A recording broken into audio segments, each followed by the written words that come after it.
So good afternoon. Today we're at the International Culinary Center with Chef Pablo Ranea from Argentina, and he's the executive chef and the owner of Zafran, a Zafran restaurant in Mendoza, and he's a leading character in new Argentinian cuisine.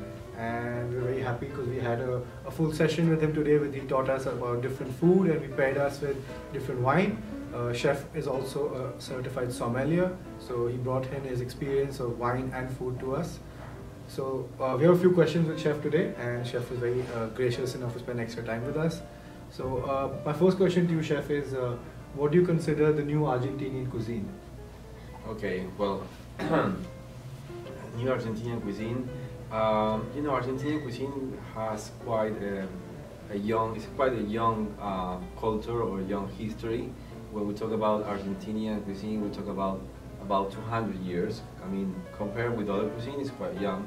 The new Argentinian cuisine, it happens a couple of decades ago. Beef is something very important in our culinary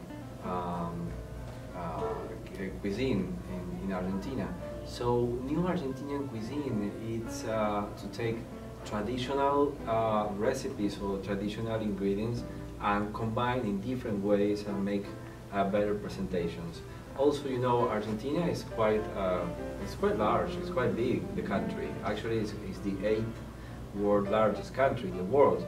So depends on where you are in Argentina. They have different weather, different soil, and also different ingredients.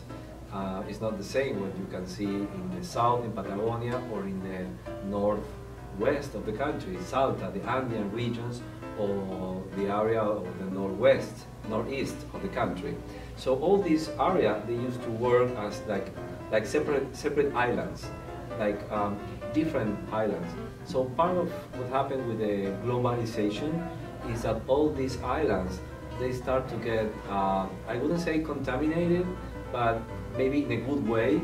Like, sometimes you get like a Patagonian lamb from the south with a garnish that is quinoa from the Andeans, right? With a sauce that has corn or tapioca from the northeast, and you make a new dish, right?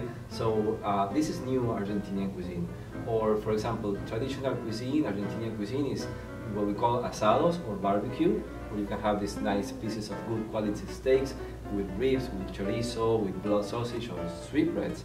New Argentinian cuisine is to take those ingredients and instead of serving just like that, grilled, which is really good, maybe take, for example, sweetbreads and combine with mushrooms and make a ravioli, or make blood sausage and Parmesan cheese and make an empanada with that. Okay. So this is more contemporary. Yes. Okay. Very interesting. Thank you, Chef. What would you like to talk about your experience at Zafran, and what does it mean to you, the restaurant? The name of the restaurant is Zafran, which also means saffron. Yes. So what is the relevance to that? Yes. Well, I worked in Zafran for 10 years. Okay. I don't work anymore in Zafran since a year, almost more than a year. But Zafran, it was one of my most important jobs. It's like my second home. I spent there, as I mentioned, about 10 years. I love it and I learned a lot there. The name of the restaurant is Zafran, means saffron, because that restaurant opened at the end of the 90s as like a deli, they said only, they used to sell in the beginning.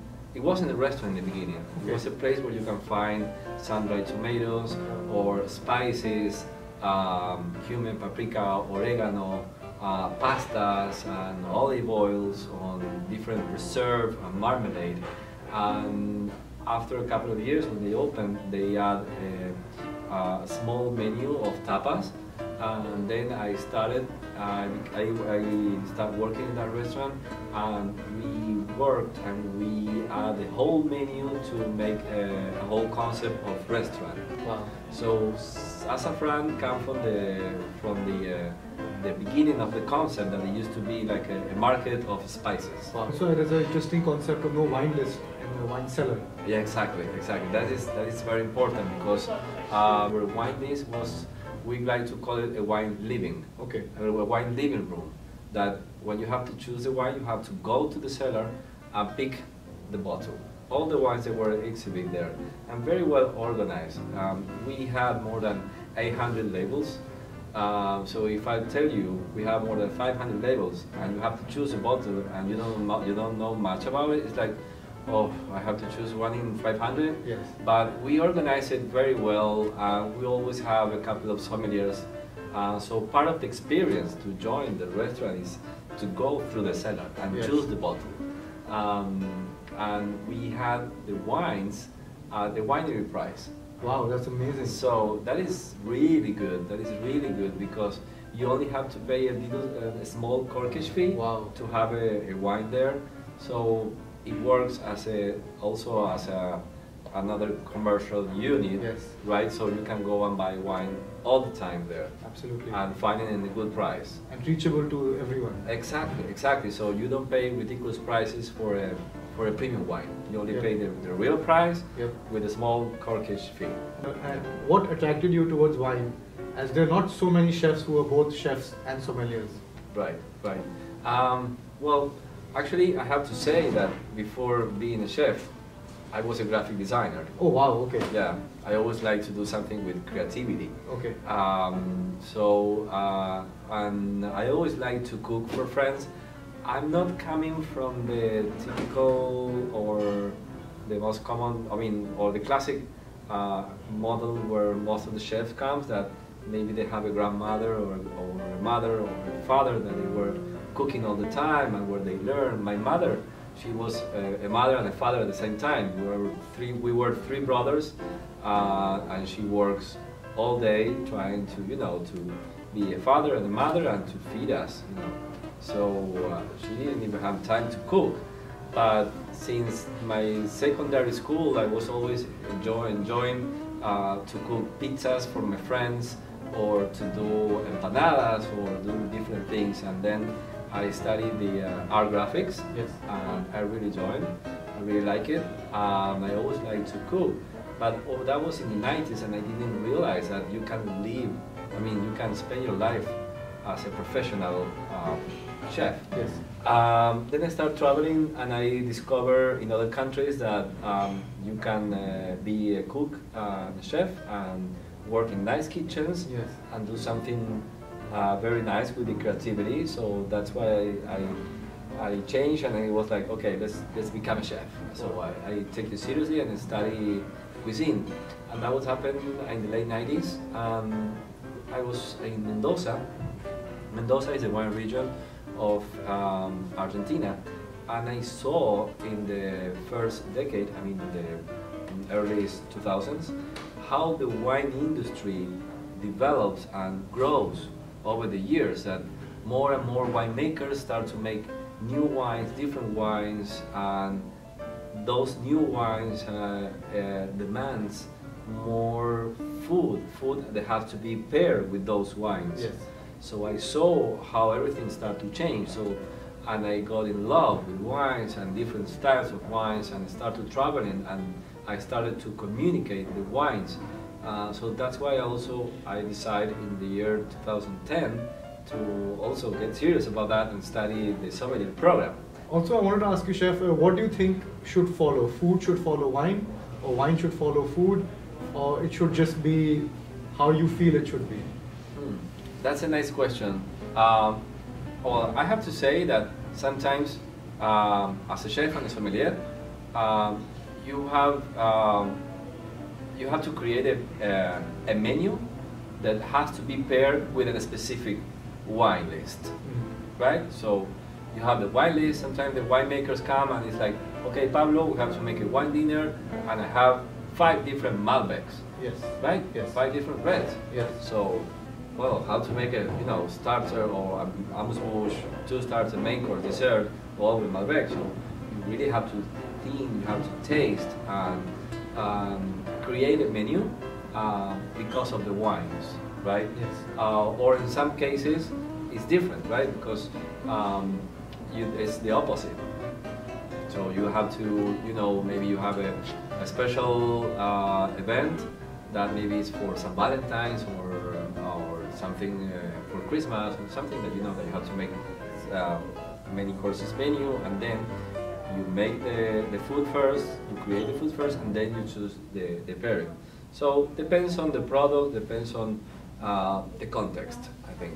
Over the last year, I've seen a trend that you are doing a lot of pop-up dinners. Yes. What brought this about? And I'm sure you love to travel, and so do I. Right. But is that the main reason you like to travel? I mean, sometimes people, they have this romantic idea that well, I keep traveling all the time, and it's fun, and it's traveling. You spend all your life in the plane, and it's fun. I love that. I love that. But you know, sometimes it's a lot of things, you know, to organize and coordinate. Absolutely. And sometimes not everything goes well. You know, you have to coordinate a lot of things. But what the reason what I like and what moves me to do this kind of thing is to learn about the different places. Okay. The different restaurants where we visit, the different houses where we stay. Yeah. That many times we learn a lot from the host where we stay in different houses. So this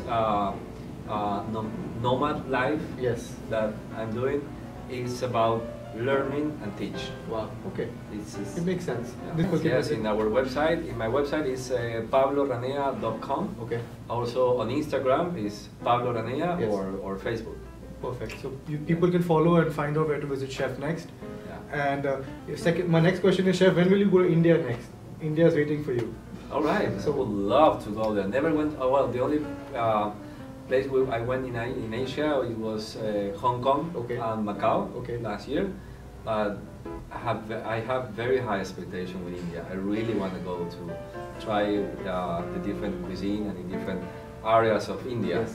I know that they're very different. Very They're in the south, in the west, in the north, in the east. Very different. Yeah. So You would love the spices there, and there's the upcoming wine industry as well. So it'd be interesting if you go there and you get to maybe take back a lot of Indian flavors with you, because in India, every part of India, completely different cuisine. wow. So like Argentina. Yeah. So yeah. it would be great if you go there. We would A love lot it. of history. I can Yes, imagine. very old country. Yes, a lot of very old cuisine. And what location? Sorry, my next question is, Chef, what is your favorite Argentinian meal? Could be a comfort food, and what would you pair it with? Well, well, that question, I like a lot of things, but if I have to think in what I like, what I enjoy the most in Argentina is the asado. Okay. Asado is like barbecue. Okay. Barbecue. Barbecue is in Argentina is something very how you say, very emblematic, very familiar. Yes. So like every weekend you spend Sunday lunch with your family, and there's always someone in the family that he specializes in doing the best asados, the best barbecues. Absolutely, of course. So yeah, this is the meal that I enjoy the most. Not only because of the quality of the beef, also because of the time that I spend with my family there. Yes. And it's asado and Malbec. I think it's the best pairing. So if I have to think in my favorite meal, my favorite food is always asado. Asado Malbec. Asado and Malbec, yes. Okay. Yeah, the Yes. legendary Argentinian beef and the beautiful Argentinian Malbec. Yes, yes. Thank you so much, Chef. Thank you. It was Thank a pleasure you. to speak with you, and a pleasure to spend time watching you cook and taste the beautiful Argentinian wine. Thank you. Thank you, Chef. Thank you.